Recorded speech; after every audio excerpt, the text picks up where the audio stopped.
Rahim. Sorry, I have a habit of walking around when I speak, so, inshallah, just wanted to take care of that. So I'm going to begin with a short story.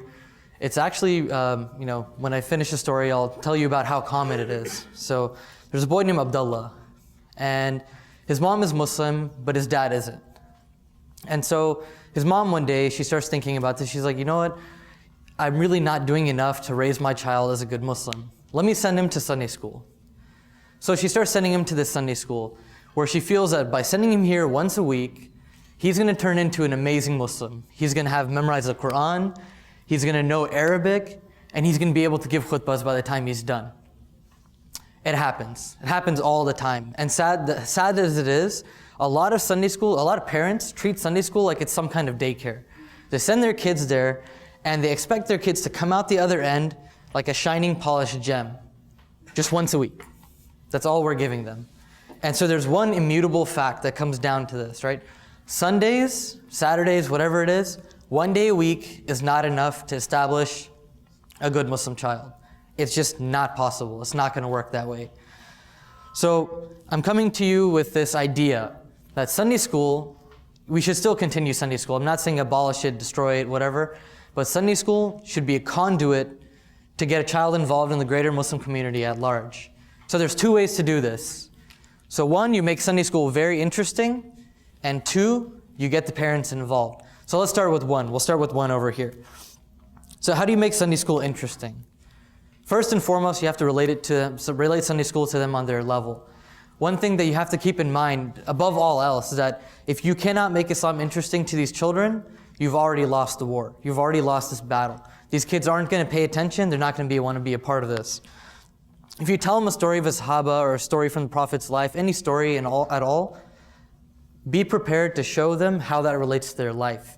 And sadly, that doesn't happen very often. We give them these examples, and we leave them to fend for themselves to get the lesson from that. And while a lot of these kids are very intelligent, a lot of them are very smart, we can't leave them on their own. We need to take care of them. We need to move them along.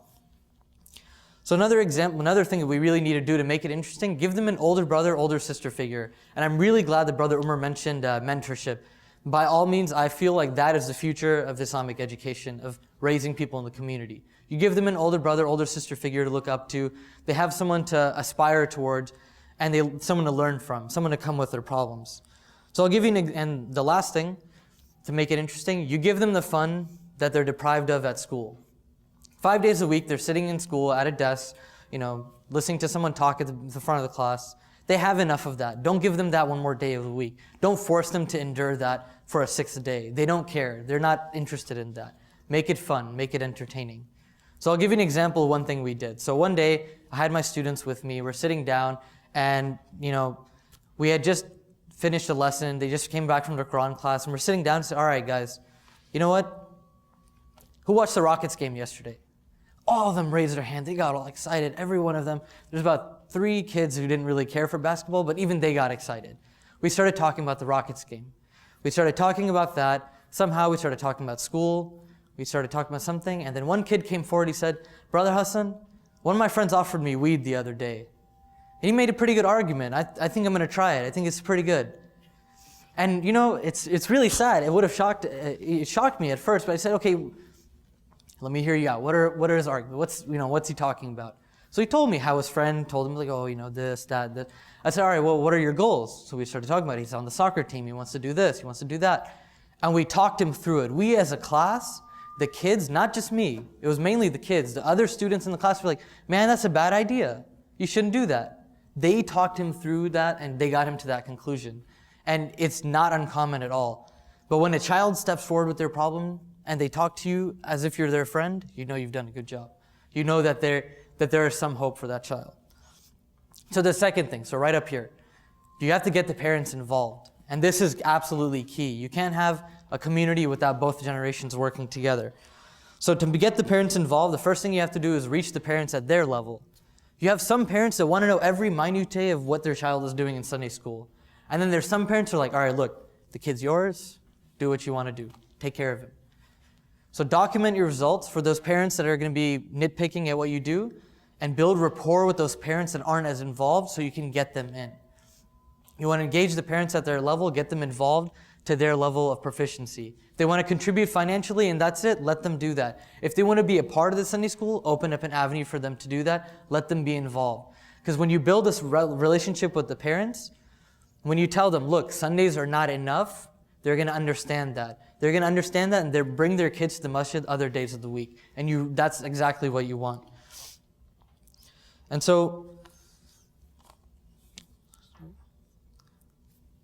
and that's one way, and one last thing to do to get the parents involved. You ask them, what exactly is it that you want your kids to learn? What problems do you see your children facing? How can we address that?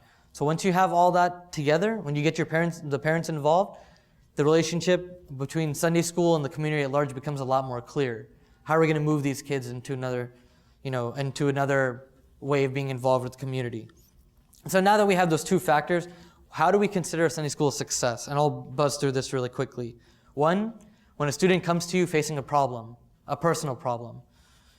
Two, when a student starts to display some pride in their Muslim identity. When they're offered something that is counter to their deen, they say, no, I'm a Muslim. No, I can't drink, dude. I'm Muslim. No, sorry, man. I don't date. I'm Muslim. I can't do that. When they start showing some pride in their Muslim community, you know that there's some autonomy within that. They can go on their own. And the third thing is when a student shows you that they want to make a difference in the community when given the opportunity. So before I get to that third fact, which I feel is the one takeaway from this, I want to share with you guys a story. A child, he's in 6th grade, he's about 12, 13 years old.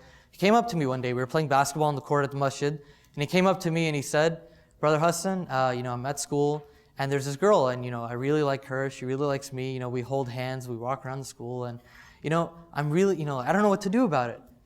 And I was like, this kid's 12, 13 years old. I've never seen that before. It shocked me. It really shocked me. I took him to the side. I said, all right, so what's going on? We started talking about it. We talked him through it, and eventually, you're right, I'm going to work on that. And I asked him just out of curiosity, why didn't you ask your dad? So are you kidding me? He would skin me alive. He would hang me from the ceiling. I would never ask my dad that. And so that's the sad reality of these days, that we have to give these kids an opportunity to get involved in the masjid. We have to give them someone they can have dialogue with. And the best way, the easiest way to do that, here's my conclusion, is you have to get the students involved in the community at large. We as adults, we as people responsible for organizations, we have to open up our opportunities for these children, show them, look, you can get involved with CARE, you can get involved with ISGH, you can get involved with all these different organizations. There are openings and opportunities. You open up these opportunities, and yes, when these children start working, these children start experimenting with different organizations, they will make mistakes. That's a fact. But we have to be ready to forgive them. We have to be ready to help them move on. We have to show them that we as a community want them to be on our team, so that when the time comes when they're our age, we can pass on the Muslim community and there's not a problem at all.